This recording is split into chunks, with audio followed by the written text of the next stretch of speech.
Hey, thanks for coming to 1500ESPN.com. He's Matthew Collar, I'm Derek Wetmore. We're out in front of the Viking ship once more. Can you see the ship? I hope you can. We went to great effort so you could see the ship. Great lengths here in Eden Prairie to have the Winter Park Viking ship behind us for this video. Quick thing before we start the video, we'll talk plenty about the Vikings, but if you enjoy these Vikings Insight videos, why don't you subscribe to 1500 ESPN Twin Cities on YouTube. It takes 2 seconds and you'll get all our videos sent to you. Plus it helps us, so I'm selfish in that way. Today, huge news day for the Vikings. I think it's a really big deal. You seem to think it's not that big of a deal. We'll get into all that. But Adrian Peterson's surgery on his torn meniscus has been scheduled for Thursday. Matt Kalil is going to have season-ending hip surgery, most likely season-ending. He's been placed on IR, Mike Zimmer said. And the sky is falling at Winter Park. You think it's not that big of a deal, Matthew, because of the way Sam Bradford played in his Vikings debut and Stefon Diggs' emergence as a primary weapon. How can those two guys help overcome those two big losses on offense? Yeah, going one by one. With the Adrian Peterson loss, I mean, he was averaging 1.6 yards per carry. True. Now, I know that people say, well, they stuffed the box for Peterson, but I tend to believe that defenses in 2016 often will bring safeties up to the line of scrimmage to stuff the box because safeties are so athletic and linebackers are so good in coverage that they can put them up on the line of scrimmage and then they can drop back if it's going to be a pass play. So that kind of tends to happen all game long, like all over the league. Just me or a lot of very loud noisy things driving behind us. I think that was Ragnar pulled up on his motorcycle behind us. Thanks, ship. We did this for you, and now we have nothing but loud noises. Right. Also, so that's one thing that I don't think it'll be a whole lot different for Sam Bradford and Stefon Diggs and Kyle Rudolph than it looked on Sunday night, just because Adrian Peterson isn't there. The other thing is Matt Kalil was playing so poorly, probably in some part because of the hip injury, that the next guy that's put in, TJ Clemmings, how much worse could it be? I mean, this so far has been one of the worst offensive lines in the entire NFL, and they're 2-0. Now, that's not to say that you want a poor offensive line. It's just if Clemmings comes in and even plays below average, it might end up being an upgrade from the way Kalil played the first few weeks. How's Jerick McKinnon go about replacing Adrian Peterson? The Vikings did sign Ronnie Hillman, so it remains to be seen what his role will be. I think I might be stating the obvious here, but Sunday it would seem to me he'll have a very limited role, if any at all. They're going to lean on Jerick McKinnon early on, who Mike Zimmer said will start Sunday. They're also going to lean on Matt Asiata, who, might be uninspiring to Vikings fans, but has been around this offense, knows what he's tasked with doing. The way I view it, Matthew, is going to be this is Jerick McKinnon replacing him, and then whatever else you can get from the other two guys. How will...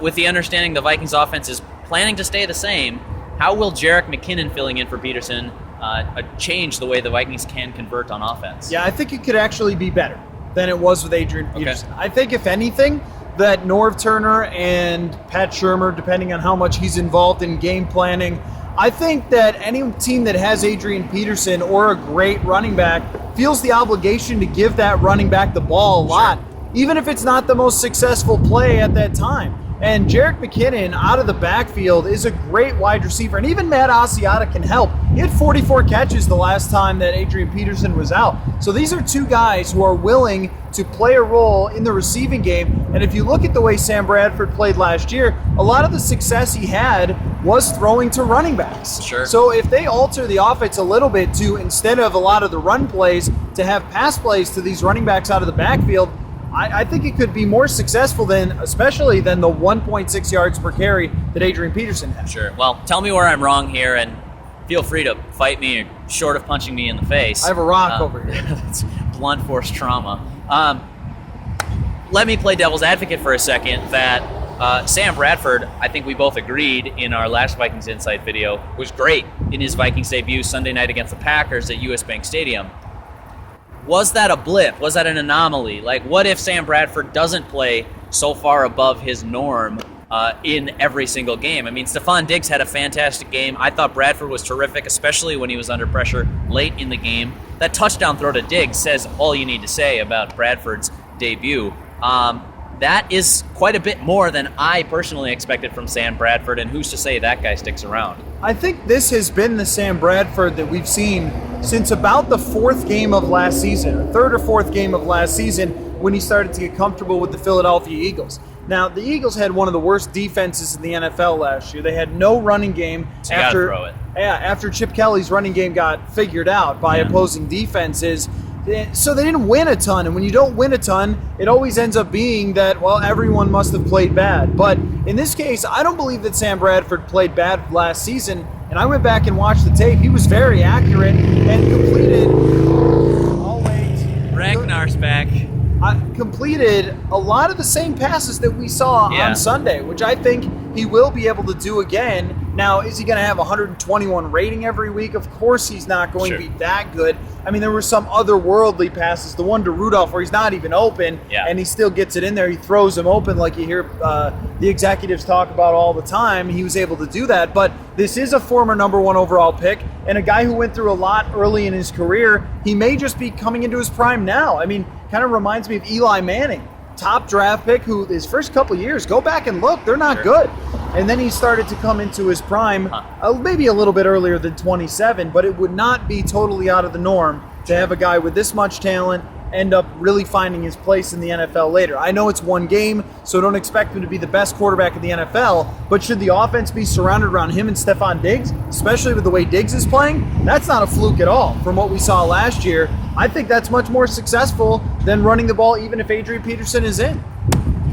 So you're saying 16-0? I'm saying 16-0. Is that what you're getting after? I mean, it's going to be a difficult challenge with Carolina no matter what, but you and I have talked about this. The schedule does look pretty light coming out of the bye. The Vikings could still be, despite these, what some might argue as devastating injuries, they might still be in pretty good shape in the NFC North. Yeah, I think Chicago looks really poor, and I have not decided what I think of Detroit yet. Sure. Maybe a middling team, maybe a tad better. But I know the Giants are coming up, and that's going to be a tough one too. Carolina's going to be a very tough game. If you can split maybe those two games, I think you're looking at, after that, a lot of winnable games, especially with the way the defense is playing. I went back and I looked at Linval Joseph last night, and what a monster. I mean, the whole defense is going through him. And the defense right now, third best in the NFL in yards per play. And that's after playing Mariota, who's like a up-and-coming young quarterback, and then Aaron Rodgers. Yeah. And they gave the Packers fits the other night. So I like their chances still going forward because of their defense and because I think Sam Bradford is competent. And I really like Jerick McKinnon as a breakout type of guy. Would it really surprise anyone if a running back came out of nowhere to be great? It happens like every week in the NFL. That's why fantasy football is so huge. Yeah, exactly. Yeah, one of the big reasons anyway. So sky is falling at Winter Park, but maybe it's not. It might not be. The ship's still here, though. Steady the ship, as Zimmer and/or Bud Grant might say. Nice. Thank you. Yeah, I've been working on that one for a while. Actually, had it just stashed in the quiver. There should have been like a raises all boats mention. Yeah. You know, whatever that cliche is. Rising tide. Rising tide raises all boats. Yeah, something like that. As I mentioned at the beginning, subscribe to our channel on YouTube, unless you thought this was a bunch of nonsense, in which case, thank you for sticking around this far, and maybe we won't see you next time. Thanks for putting up with our ship. That's Matthew Collar. I'm Derek Wetmore. Find more of our stuff at 1500ESPN.com, and we'll catch you after the Carolina Panthers game. Thanks for watching. Bye.